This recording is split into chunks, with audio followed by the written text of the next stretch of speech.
Gibah dan dusta saat berpuasa. Imam Mujahid rahimahullah, salah seorang ulama rujukan dalam tafsir di zaman tabi'in. Beliau rahimahullah pernah mengatakan, ada dua kebiasaan buruk yang barang siapa menjaga diri darinya maka puasanya akan selamat, yaitu bergunjing serta berdusta.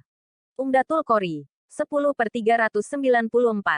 Puasa itu bisa rusak dan bahkan bisa jadi tidak memberikan apa-apa selain rasa lapar dan dahaga. Rasulullah bersabda, betapa banyak orang berpuasa yang tidak ada bagian dari puasanya kecuali hanya lapar semata.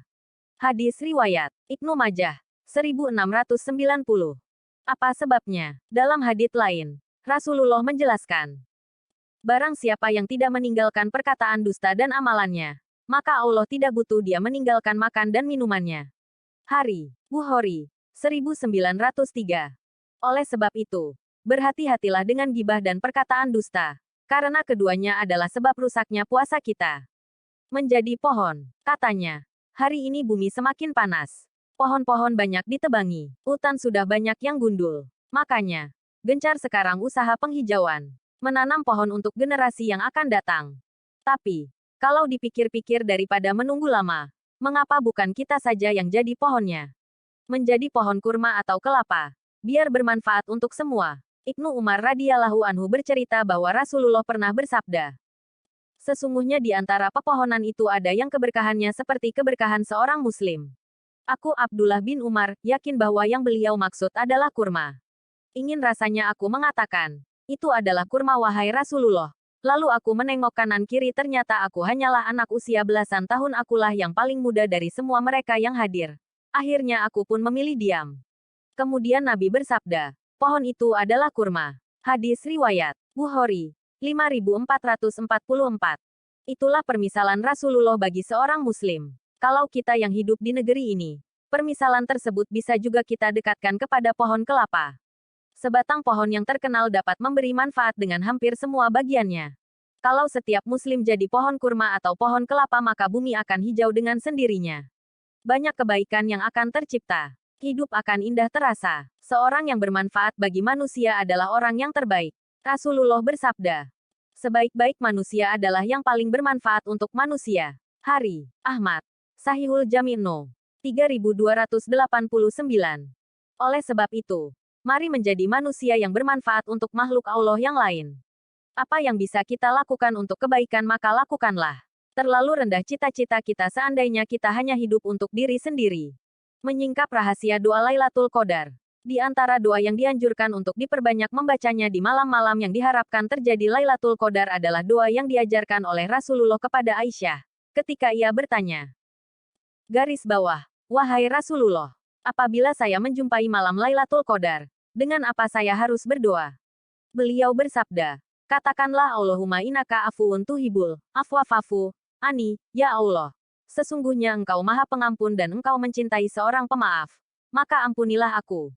Hadis riwayat Ahmad 24322. Meminta maaf kepada Allah adalah sebuah hal yang sangat ditekankan di setiap keadaan. Anas bin Malik dia berkata, garis bawah, seorang laki-laki mendatangi Nabi Shallallahu alaihi wasallam seraya bertanya, wahai Rasulullah, doa apa yang paling utama? Beliau menjawab, mintalah pemaafan dan kesehatan kepada Rabbmu di dunia dan akhirat. Kemudian datang lagi di hari yang kedua, dan bertanya, wahai Rasulullah, doa apa yang paling utama? Beliau menjawab, mintalah pemaafan dan kesehatan kepada Rabbmu di dunia dan akhirat. Kemudian datang lagi di hari yang ketiga, dan bertanya, wahai Nabi Allah, do petik terbalik apa yang paling utama? Beliau menawab, mintalah pemaafan dan kesehatan kepada Rabbmu di dunia dan akhirat. Dan jika kamu telah diberi maaf dan kesehatan di dunia dan akhirat, maka kamu telah beruntung. Garis bawah hari Ibnu Majah 3848. Rasulullah yang merupakan manusia yang telah diampuni semua dosanya yang berlalu ataupun yang akan datang saja tetap memohon pemaafan Allah setiap hari, setiap pagi dan petang. Ibnu Umar dia berkata, garis bawah, Rasulullah tidak pernah meninggalkan doa-doa tersebut ketika menjelang pagi dan sore, yaitu, ya Allah, sesungguhnya aku meminta kepadamu ampunan dan keselamatan dunia dan akhirat. Ya Allah, sesungguhnya aku meminta kepadamu ampunan dan keselamatan di dalam menjalankan dienku, duniaku, keluargaku dan hartaku. Garis bawah hadis riwayat Ibnu Majah 3871. Lantas bagaimana dengan kita manusia biasa yang memiliki banyak dosa ini? Rasulullah. Setiap anak Adam berdosa dan sebaik-baik mereka yang berdosa adalah mereka yang mau bertaubat. Hadis riwayat Tirmidzi 2499. Adapun pengkhususan Lailatul Qadar dengan doa ini karena hikmah dan rahasia yang besar. Imam Ibnu Rajab menjelaskan. Rasulullah memerintahkan untuk meminta pemaafan dari Allah di Lailatul Qadar setelah bersungguh-sungguh beramal solih di malam itu dan 10 malam akhir Ramadan karena orang-orang yang arif berilmu tentang agama akan bersungguh-sungguh dalam beramal ibadah kemudian mereka tidak melihat diri mereka memiliki amal salih tidak secara tindak tanduk tidak pula secara ucapan. Mereka justru kembali meminta pemaafan Allah seperti orang-orang yang berbuat dosa dan kesalahan. Lataifu Al-Ma'arif 266. Merasa khawatir tidak diterimanya amal ibadah adalah ciri dari orang-orang yang bertakwa. Sedangkan takwa adalah tujuan dari syariat puasa. Diriwayatkan dari Aisyah radhiyallahu anha. Ia mengatakan, aku bertanya kepada Rasulullah tentang ayat ini, dan orang-orang yang memberikan apa yang Rabb mereka berikan. Dengan hati yang takut. Al-Mukminun 60. Aisyah bertanya, apakah mereka orang-orang yang meminum khamar dan mencuri? Beliau menjawab, bukan. Wahai putri Siddiq, tapi mereka adalah orang-orang yang puasa, salat dan bersedekah. Mereka takut kalau amalan mereka tidak diterima.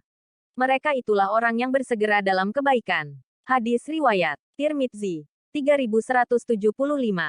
Surga tidak sebanding dengan sedikitnya amal kita.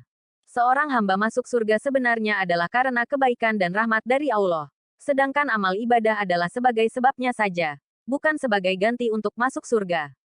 Karena sesungguhnya tidak ada seorang pun yang mampu mengganti kenikmatan surga dengan amal ibadah yang ia lakukan.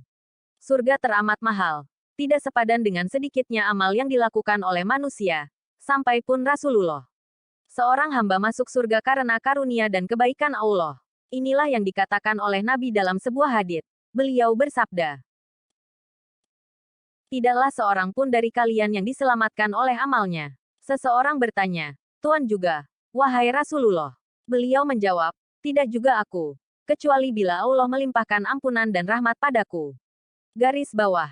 Oleh karena itulah, di Lailatul Qadar kita diperintahkan untuk meminta pemaafan dari Allah atas dosa dan kesalahan kita, kekurangan kita dalam beribadah, ketidakmaksimalnya kita menjadi hamba Allah. Jangan sampai kita mengira bahwa dengan mendapatkan keutamaan Lailatul Qadar yang nilainya setara dengan 1000 bulan atau setara dengan 83 tahun 4 bulan kemudian kita lantas dapat masuk surga. Tidak demikian. Sesungguhnya kita dapat masuk surga karena ampunan, pemaafan dan rahmat Allah. Karena itulah diperintahkan banyak-banyak minta pemaafan Allah. Dengan itu diharapkan amal ibadah yang kita lakukan diterima oleh Allah dan Allah pun melimpahkan rahmatnya sehingga kita dapat masuk surga. Semoga bermanfaat. Ditulis oleh Zahir Al-Minangkabawi.